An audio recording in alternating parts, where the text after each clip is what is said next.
Hey everyone, it's Meredith. This is a stretching class that targets the hamstrings, the quads, and the hips. If you've been unable to make it to one of my mobility or flexibility classes, this is a really good example of some of the stuff that we cover. Particularly good if you spend a lot of your time sitting or you're engaged in activities that bring a lot of tightness to your lower body. All you need today is a place to practice, some comfy clothes, a wall, and maybe 2 blocks. All right, let's get started. So we're going to start with our right hip against the wall. Really make sure there's no space in between hip and wall here. And then we're going to very slowly kick our legs up the wall. And you might notice that there's a bit of space that opens up between your hips and the wall. So just kind of wiggle your way a little bit closer. And we're going to open our feet a little bit wider than hip width distance apart and kind of slide our heels down into a wall assisted happy baby. We're going to be here for about 3 minutes. And you know what I do when I have a stretching session, I kind of put on some music, I'll watch a show, I'll read my Kindle. Feel free to do anything like that. I understand that stretching is not the most interesting thing for most people. You can also, if you have a meditation practice, really take the time here to close your eyes and sink into your breath and kind of cultivate that type of stillness.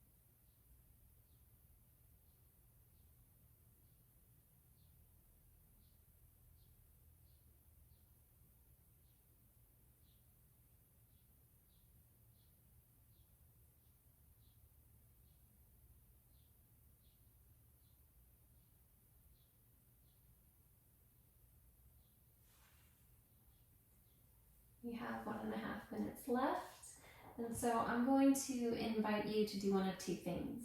You can stay here, that's perfectly fine if that feels good for you. The other option is to move into a wall-assisted straddle, and this can be really helpful for people who have any sort of problem with a seated straddle. You know, there's a lot of things that we wind up thinking about in a seated straddle. You know, we wind up hunching, we don't have a lot of back support. So you might want to find a wall-assisted straddle if that's you.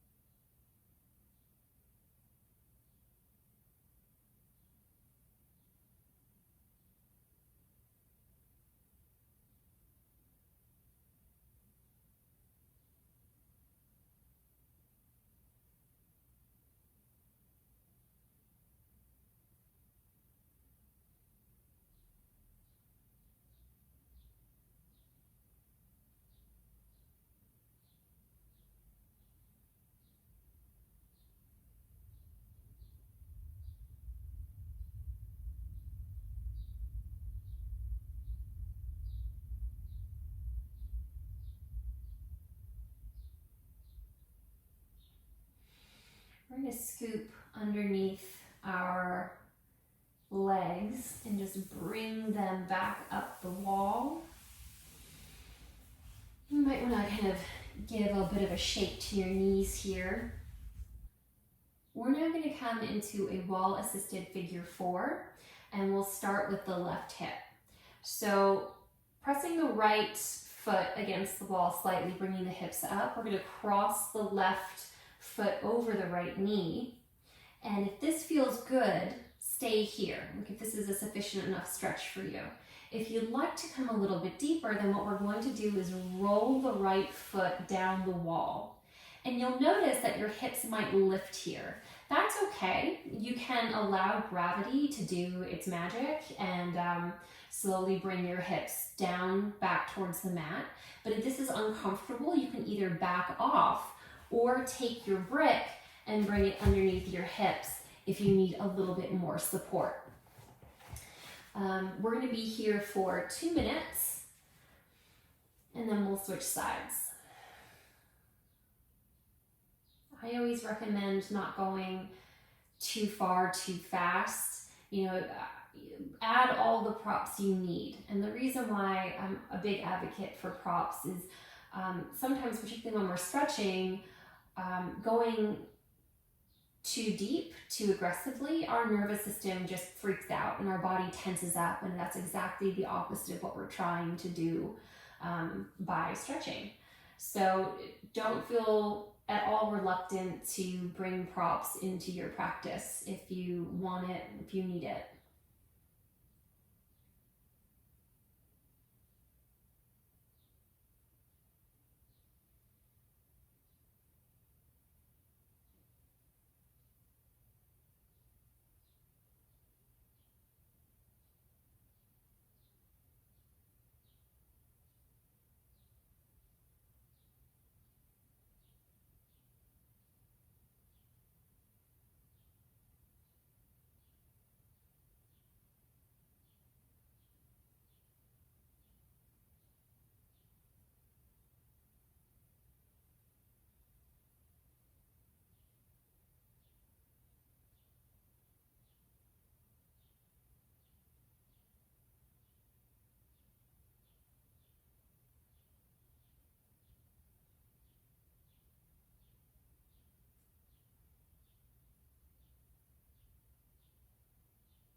Let's slowly slide the right foot up the wall if you've bent at the knee, and then release the left heel to the wall.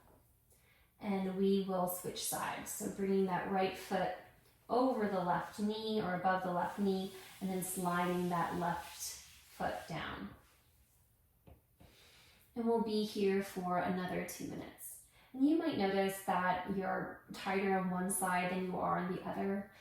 No body is like perfectly symmetrical, and so just make accommodations.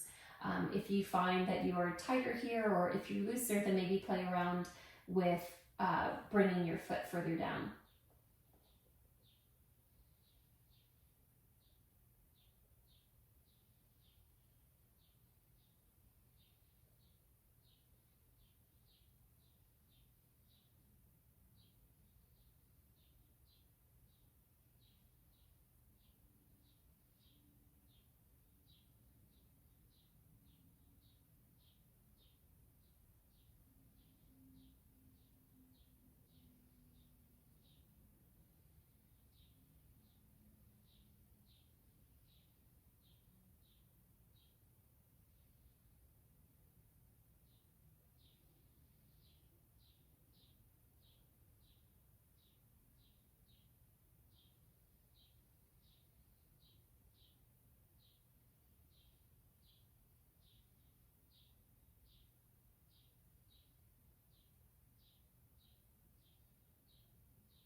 So we're going to slide our left foot up the wall and release the right.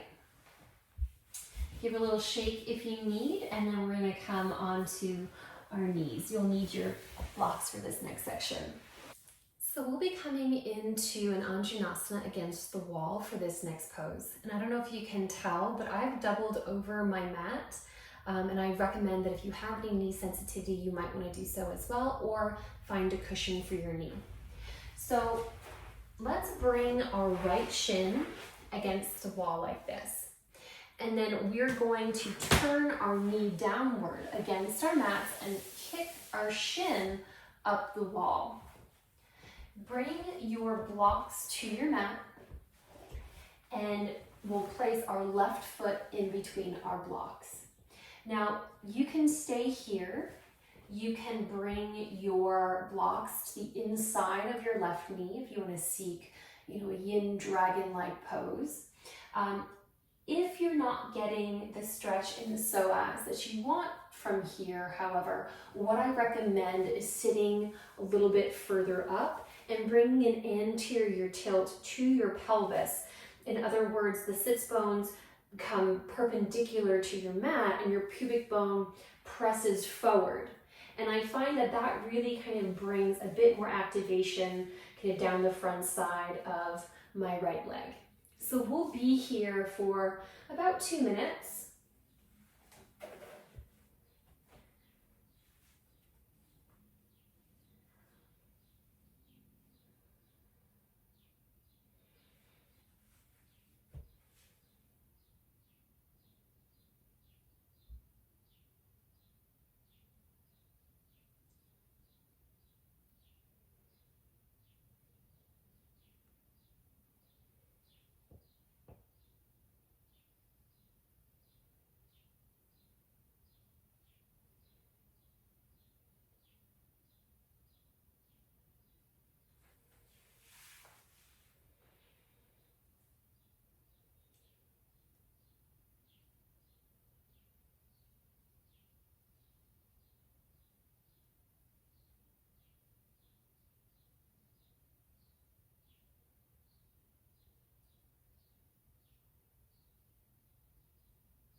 Good. Let's all lean forward and bring that right shin back down, parallel with the wall. And before we switch, go ahead, take your left hand on its block to the inside of your left knee.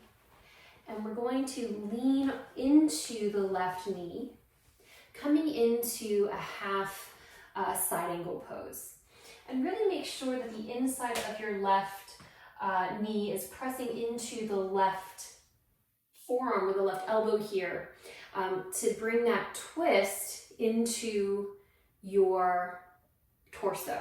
I like to take my hand to the wall, pressing against the wall as well to aid in that twist. And we'll just be here for 10 breaths.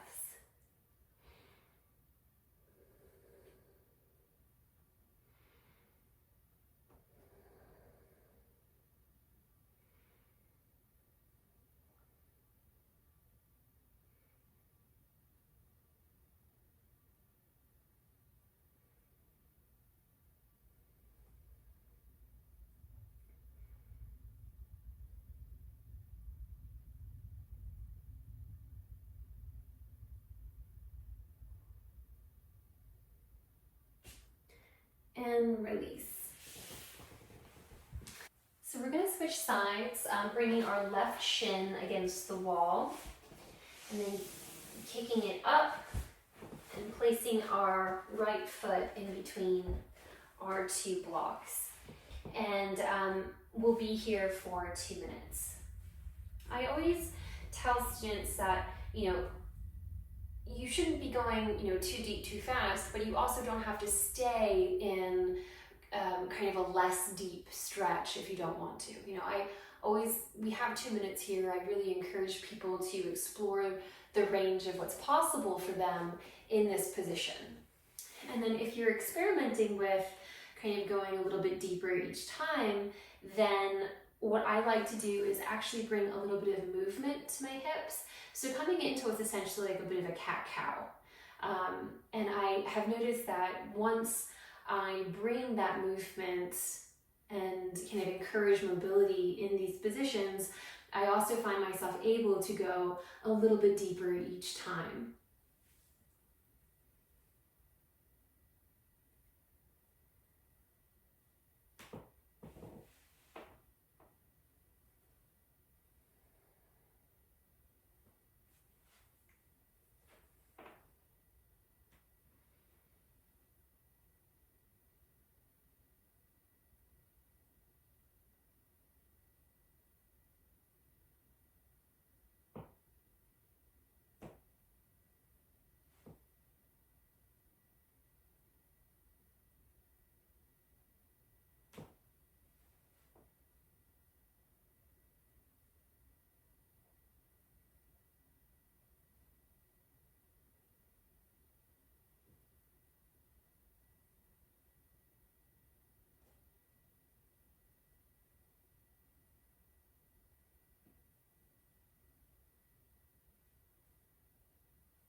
Okay, and let's release. We're going to bring, before we move on, we're going to bring our shin parallel to the wall once more. Go ahead and take your right block to the inside of your right foot and just inch forward a little bit, because we're going to be leaning over that right knee into kind of a half extended side angle pose. Press the inside of your knee and your elbow together and take your left hand to the wall to assist in opening up the chest. 10 breaths here.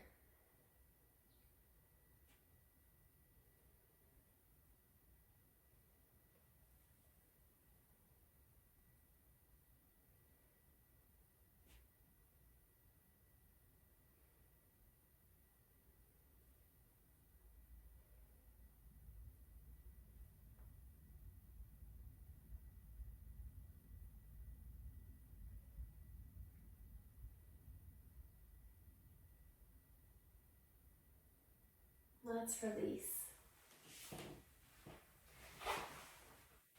We're next going to be coming into Hanumanasana variations. So variations on a split. So you'll need possibly 2 blocks in the wall here. We're going to take our right foot back and we're going to press the heel back into the wall. And it's really important during the 2 minutes that we're here that we stay with our heel continuously pressing back.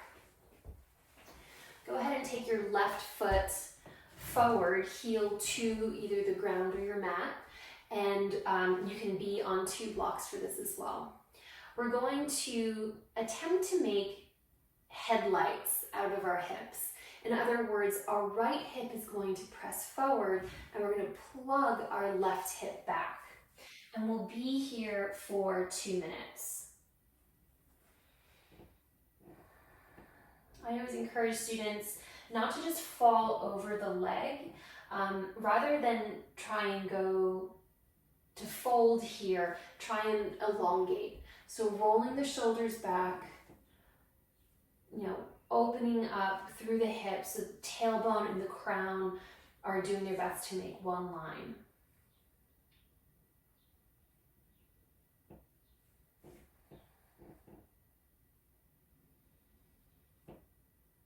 I know it's a lot to think about, but continually check in on that right heel. pressing it backwards against the wall.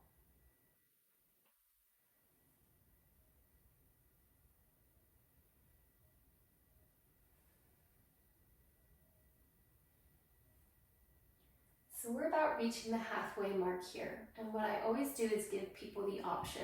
You can stay in this, or you can begin to slide that left foot forward into, a 3/4 Hanumanasana, or deeper if you have that available. But what I really encourage is that we continue to make headlights out of our hips. So it's very not easy, but it's often in vinyasa classes we come into a Hanumanasana and our hips open up. What I want in this class is for that right hip to continually press forward so that we're more in a straight position.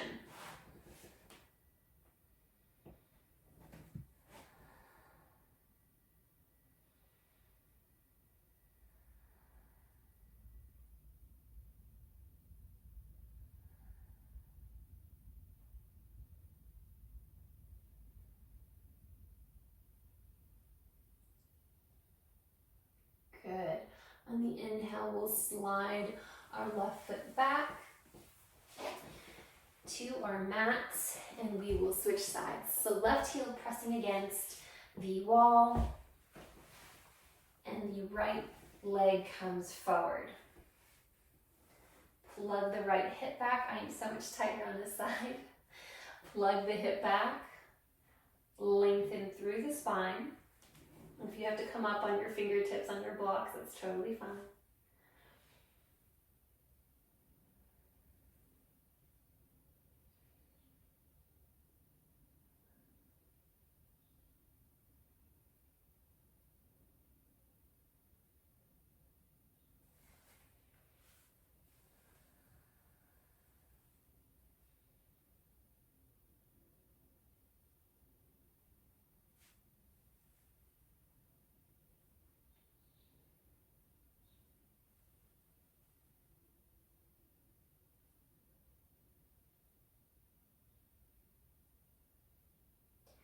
Good. Begin to lengthen your Hanumanasana if you like, but don't forget that left heel pressing into the wall and that left hip pressing forward even as you plug your right leg back.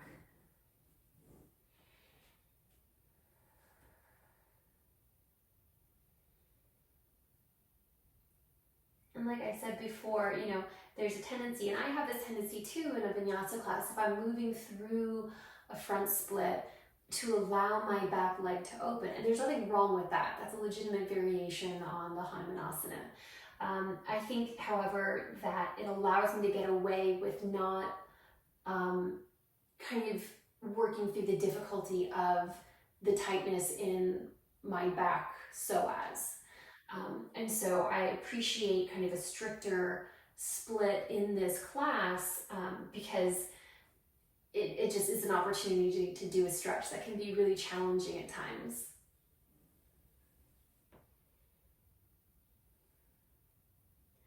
Good. Let's draw that right heel back.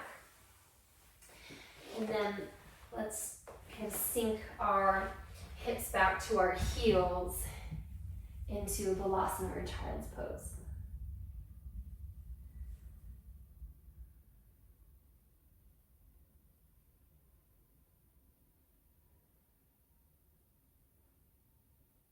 So for our last stretch, we're going to come into Hero's Pose. And this can be really intense, so I'm going to give a lot of variations for people. You might need 1 or 2 blocks, it's up to you. So we'll start in the seated Hero's Pose. You can slide the block underneath your hips. And we're going to roll out our calves so the meat of the calves are out of the way so we can sink our hips down. And for a lot of people, they're going to feel this in the front of the shin, maybe a bit in the knees, and in the quads. And if you need more space here, go ahead and sit on 2 blocks. I know that I've been dealing with knee tightness or like an overly tight IT band. I'll sit on 2 blocks, and that's a great stretch in and of itself. So you can stay here. I'm going to be here for a minute.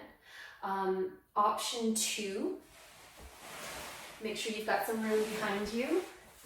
From this position, what you can do is walk your forearms down, roll the shoulders back, allow the neck to relax. And this is gonna be a deeper stretch on all of these parts, right? Particularly on the quad. If you feel any knee pain, that's your sign to back out of this, okay? But you can otherwise be here for the 2 minutes. The last variation is kind of the fuller variation. You can do this with a block underneath your chest, underneath your back, or you can do it without.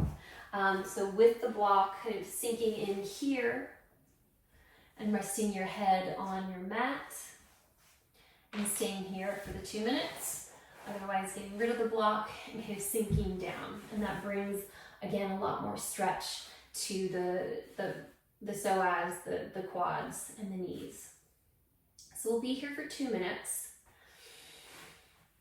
And feel free at any point, like if you want to go deeper, kind of do so incrementally, right? Don't go from seated to lying down like this. First, drop your forearms down and experiment there.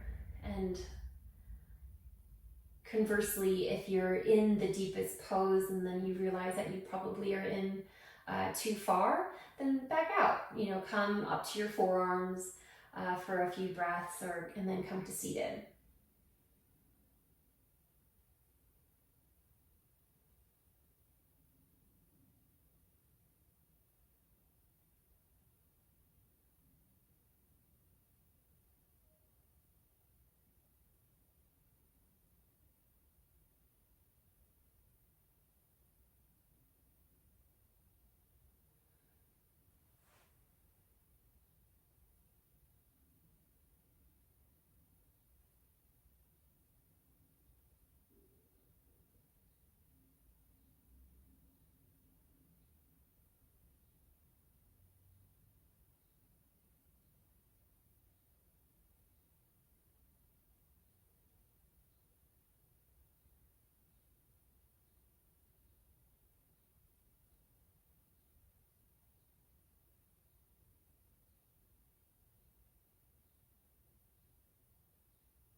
We will bring our forearms, our elbows to the mat, and slowly come up onto our forearms, and then come to our hands, and then come to, press gently with your hands so you can get your hips back onto your mat.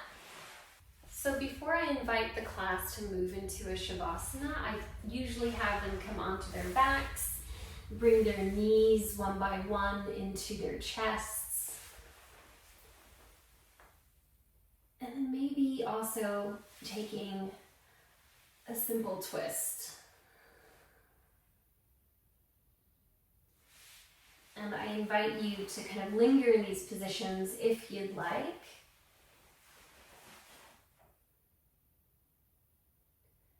And then to move very gently into a Shavasana. And just scanning your body, sort of seeing how you feel, seeing how that compares from the start to the end of this video. You can really stay here as long as you want. Thank you so much for joining me today, everyone. I will see you on your mats. Bye.